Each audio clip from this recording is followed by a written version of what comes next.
welcome to another episode of A Candid Conversation with Adam Lopez. I am your host, Adam, and today we have a special guest to discuss a very, very special and important and valuable topic, and that is the topic of infertility. And it's very dear to my heart and my wife's heart because we actually went through this process. And I want to welcome to this show Dr. Ashim Kumar from Western Fertility Institute down in Encino, California. Dr. Kumar, welcome to the program. Thank you, Adam. It's really nice for you to have me on the program. I know you're very busy. Every doctor's busy. You're busy because there's a lot of families that seek for your support, your guidance, your assistance, and I want to thank you so much for giving me the time. And when we talk about infertility, there's just too many components and too many moving parts into that just one word topic. And although there's a lot to discuss, I kind of want to give it a different twist. I don't want to discuss about the infertility process, the phases, what the procedures, the cost, none of that. Although it's important, I want to take a different twist and talk about the long-lasting effect and the impact that it has to those families who, have the opportunity to be able to be parents due to the infertility process that they go through with you. And on the other hand, as well, those parents that do not have successful procedures and you're dealing now with depression and sadness and loneliness, and then the family's not complete. So, first and foremost, let's start off by saying this, Dr. Kumar. How are you doing? How's your family, especially during this pandemic, during this crisis? I think, like most families, we're learning to adjust and cope with what feels like house arrest, and but it's okay as long as we're all healthy. Then that's what matters, and we're trying to do our part, trying to stay isolated, and just wait until the vaccine comes out. We can all come out again. Yeah, and I'm glad to hear that you and your family are well because that's not the case for a lot of people. I know personal friends and family who have been affected by this situation, this pandemic. But it's good to hear that your family's doing well. Now, let me ask you about the business aspect of things. And we all know that business is closed. It has had an impact, on being able to stay afloat, stay open. I have a lot of friends who have to close down their mom and pop shops locally. How has this affected your industry, the infertility industry? I mean, doctors in general, hospitals and medicals, but how is your practice going? Well, so Adam, as you know, a lot of our clients were from out of the area, out of the country. We dealt a lot with surrogacy for you know individuals, for heterosexual couples, same sex couples from all over, and egg donation, and all of that essentially came to a halt in the beginning of this year. So in January, we shifted focus to Europe, but in March, when everything shut down, things were very dire. I was Yeah. concerned about my employees, about them being able to pay the rent and pay for Mm. their obligations and take care of their families. And things were very difficult. I think in the 6 months following March, business was exceedingly slow, and the PPP loan very much helped out and kept us afloat, made sure that our employees were whole. And then, slowly uh, things started to pick up, and fortunately, we're now able to sustain and just make sure that bring the employees back from furlough and make sure everybody is doing well. That's awesome. It's good to hear that your staff, your personnel is very important for you and to you, and that you took care of them. And I think that's great. So, okay, a lot of people do not know that my wife and I actually went through infertility, and we actually consulted with you when you were in Thousand Oaks. We actually consulted with one of your colleagues, Dr. Shamanki out of UCLA. We actually consulted as well with Dr. Walters from Tijuana, Mexico. So we went through a long process, a long journey, a long phase until, in 2016, we actually went through the last process, which is the in vitro, when you were in Encino already at Western Fertility. And, we were down to our last, I call it our last ice cube. We were down to our last baby, and because you remember my wife Crystal lost a set of twins, and then Yeah. she had a miscarriage, and then the other one didn't stick, and then she had another miscarriage, and then we down to the last one. And we were giving our miracle baby Aislinn, which you've seen her, we've taken Oh her my gosh. to your office. She's a beautiful baby, which I'm sure that it just the process, Dr. Kumar, and I'm sure you hear this a lot. The process of that we go through your practice and your treatment, and that we get this beautiful human being in our hands. It just enhances the miracle aspect of actually being parents, right? Because and a lot and people don't understand that, like, oh, they just can't have babies, or he's a problem or she's a problem. There's too many different elements. We can't really pinpoint on one. But in this case, we all, that my wife had polycystic ovaries and her uterus was deep, and so there was just a lot of different things, right? So in vitro was the only option for us. I mean, that was a given. But a lot of couples suffer from different situations, what it may be. But I wanted to ask you this: what does it mean to you on a personal level when you're able to see a successful procedure from beginning to end, and you actually finally see the couple or the family with a baby in their arms? What does it mean to you as a person and also as a professional physician? Adam, I think that that's really to be able to see it come full circle, to be able to see the smile on your face and your wife's face, and to be holding your precious daughter and see it become whole, have it come to fruition. It's the most important part of my day, Yeah. right? Because day in, day out, I see a lot of pain. I see fear, anxiety every time somebody walks in the door. And as you're going through the treatment, all the fear, anxiety seems to ramp up and gets higher and higher. And it's, I think, a great part of my job is to help nurture you through this. Yeah. And it's not just doing the medical, but giving you the strength to be able to persevere, to have success. And I think when I started doing this many years ago, um, there was a big sense of failure on my part that every treatment wasn't going to be successful. And it seemed very, seemed dissatisfying is not the appropriate word, but it wasn't right in that, you go, everybody puts in so much effort and you can still come up empty-handed. Yeah. And I think that was an important lesson for me to learn.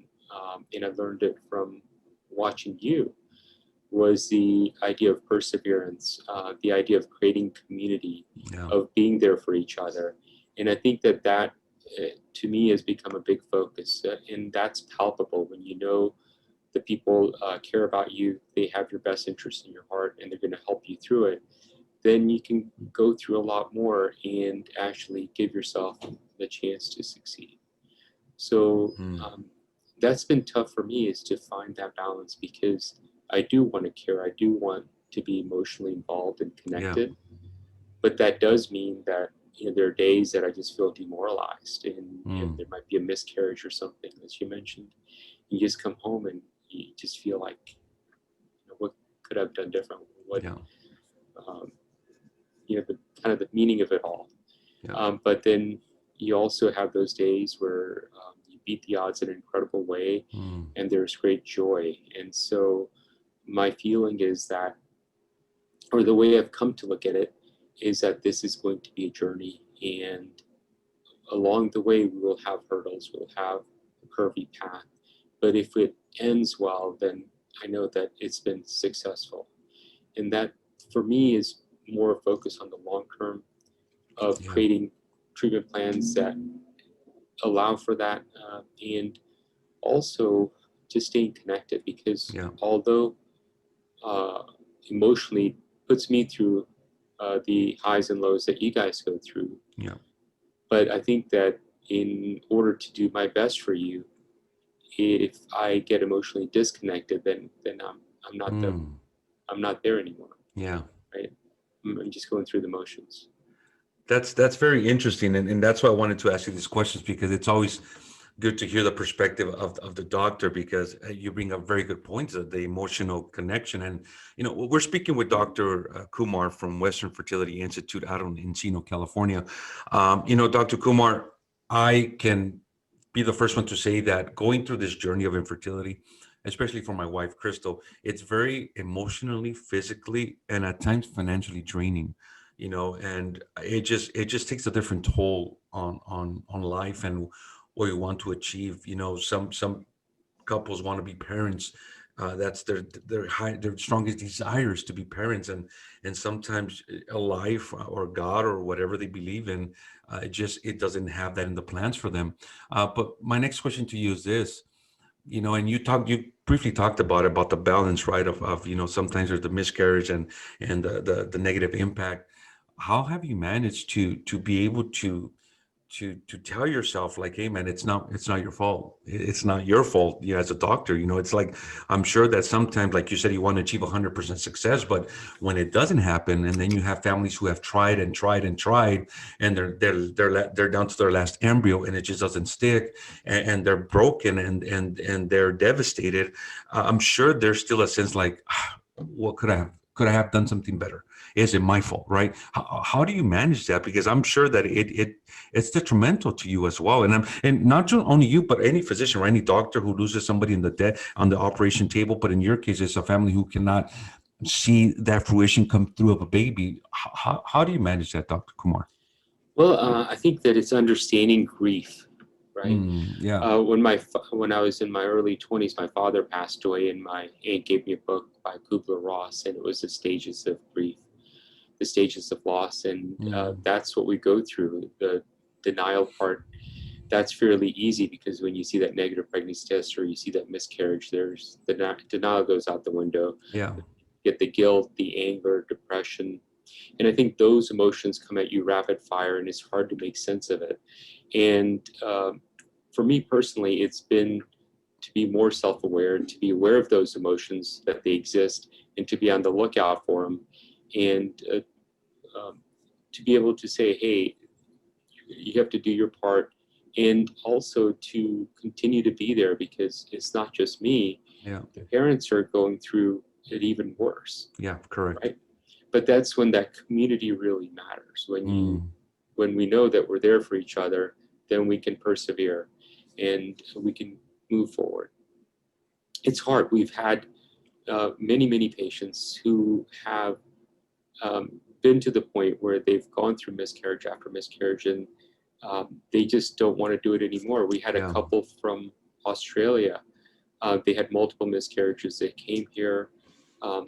The surrogate, they used a surrogate. The surrogate got pregnant, lost the baby at 20 some weeks, when they finally had a hope that they were going to deliver, and they were like, "We just want to quit." And it was amazing. My staff stepped up and said, "We're not going to allow you to quit.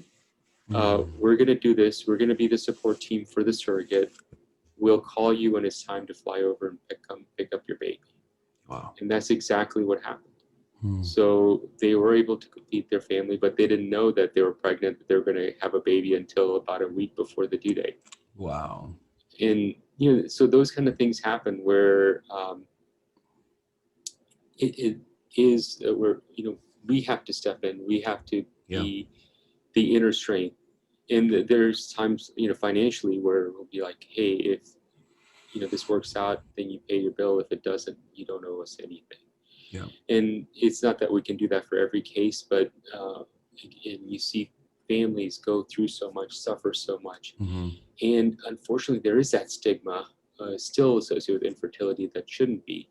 And I think fertility should be like glasses. If you need a pair of glasses, you don't think like God wants me to be blind, or the universe wants me to be blind. You just say, okay, I need new glasses, right? Yeah. But fertility implies like, hey, does God not want me to be a parent? Does God not want, or the universe doesn't want that? Or what is it inadequate about me? And Correct. it's that feeling other people are getting pregnant left and right, even those that don't want to get pregnant.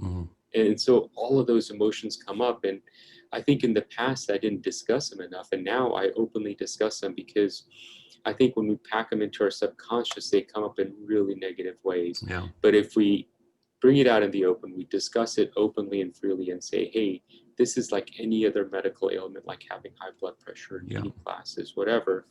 And this is not the universe trying to tell you something other than, hey, this is genetics you inherited. We all have our different challenges to overcome in life.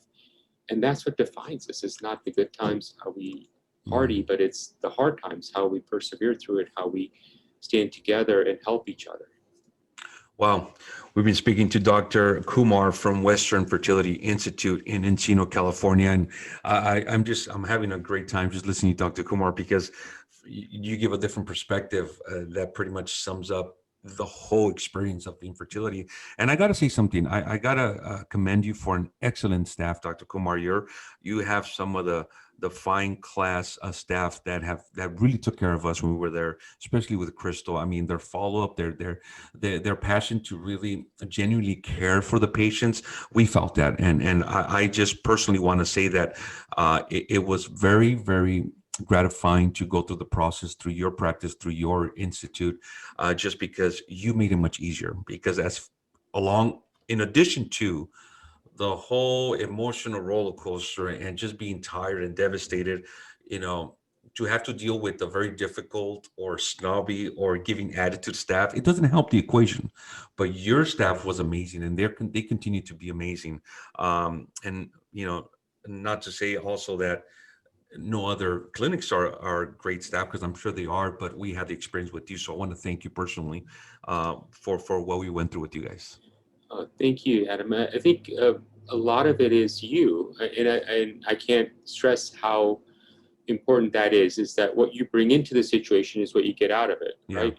Yeah. Because you're nurturing, you're open, you're caring, you get the same feeling back. And I think that's an important part of this equation. Yeah. And we forget that we're mirrors for each other. Yeah. And the reason you had such a positive experience is because of you. You and Yeah. Crystal are amazingly positive, beautiful people. And then that's the experience you kind of inspire in everybody. Yeah, and I agree. I agree with that 100%. Now, you know what? The science or the practice of infertility, although it's been around for years, Dr. Kumar, it's really developed to something very solid as of recently, right? And thank God for technology, for science, that you're able to now really do a lot with the infertility process. And I know many couples, and I have many different friends, and I hear of many different situations where, we can have babies, we can, carry, can you guide us? And, I have this, I have that. And I always tell people, look, the very first step you need to do is to go get a consultation. Go speak to doctor like Dr. Kumar. Go get a consultation so they can assess where you're at. Do not close. You close your own world immediately when there's a lot of options. There's many options out there, and you need to consult. You need to see what your options are. Not every situation is the same. It's not like one size fits all. We all come with different situations, and that's my recommendation I give to couples. Do you have something? Anything that you can recommend to those couples who have been struggling for, let's say, 7, 10 years, and who they just think they just can't get pregnant because it's their luck, but they never gotten any studies done, so they really don't know. What is your advice to them? Well, I think that you covered this really well just a few minutes ago, in that um, a lot of it is that stigma we put on ourselves. And if we can eliminate the stigma, eliminate the denial, and just go find out what's going on. And I think it's very much gosh, I like horrible analogies, and I'm going to throw my first one at you here. It's like GPS, right? If point B we know is having a baby, holding a baby in your arms. But if we don't know where point A is, how are we going to ever get directions to point B? And the initial consultation, like you said, is assessing where point A is. Yeah. Because if we cover our eyes, we're kind of in the dark, then there's no way forward. There's no path that we can take. And it is really emotionally difficult to admit that there's an issue and to go and to open yourself up, to be vulnerable. Correct. To say, okay, you're the problem or you're the problem. But that's not the case. Yeah. As you said, it doesn't. I think when you get married, when you're a couple, you become one person. It's not the female's fault. It's not the male's fault. It's not anyone's fault. It's just the way biology is. And our job is not to assign blame. It is to figure a way forward. And like you said, it is the initial consultation can make the biggest difference in terms of giving you the options. And some might be appropriate for you, some might not, but at least you know what they are. That's awesome. We're speaking to Dr. Kumar from Western Fertility Institute in Encino, California. If any of you who are listening or watching this program wants to get a hold of his office, it is the following: area code 818-292-2242, 818-292-2242, or you can also visit their website, www.westernfertility.com. And I'll have it there on the screen as well, so you can have it. Dr. Kumar, I want to thank you so much for your time. This is the ending of our program, but I want to let you know that we couldn't be more happier, feel more blessed than to have our baby Aislinn. She is now 3.5, going on 4 years old. She is a precious little baby. She's a healthy baby, and we thank God for it, but we also we owe it to you. We owe it to you for your expertise and your patience with us, and for helping us, guiding us through the whole process. And for any couple out there listening who is still struggling with some infertility issues, and Dr. Kumar said, it's taking that first step and being humble to get into a situation where now you're going to get down to the focal point of what's the issue. Western Fertility Institute is definitely a place to go here in California, and like Dr. Kumar said, they accept any couples, all walks of life, not just United States or California, out of state, out of country, overseas. Dr. Kumar is somebody that I highly recommend. So Dr. Kumar, on behalf of my wife, myself, and Aislinn, thank you so much. Thank you, Adam. And I really appreciate you guys being a part of my life and being a part of my community and my family. I'm so happy for you. And there's nothing that brings me greater joy than to see pictures and updates of Aislinn and to see you guys happy. So thank you. Thank you, Doctor. So you've been watching another episode of A Candid Conversation with Adam Lopez. Until next time, and thank you so much for your support. Take care. Thanks, Adam.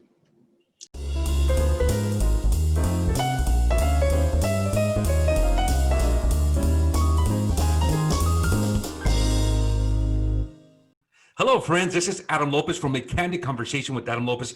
I want to thank you so much for watching my videos and watching every episode, every segment. Please subscribe to my YouTube channel. Continue sharing the content. You know what? We have many great interviews coming up, a lot of valuable content, a lot of valuable information, educational as well. So I want to thank you so much for your support and continue watching my videos. Thank you.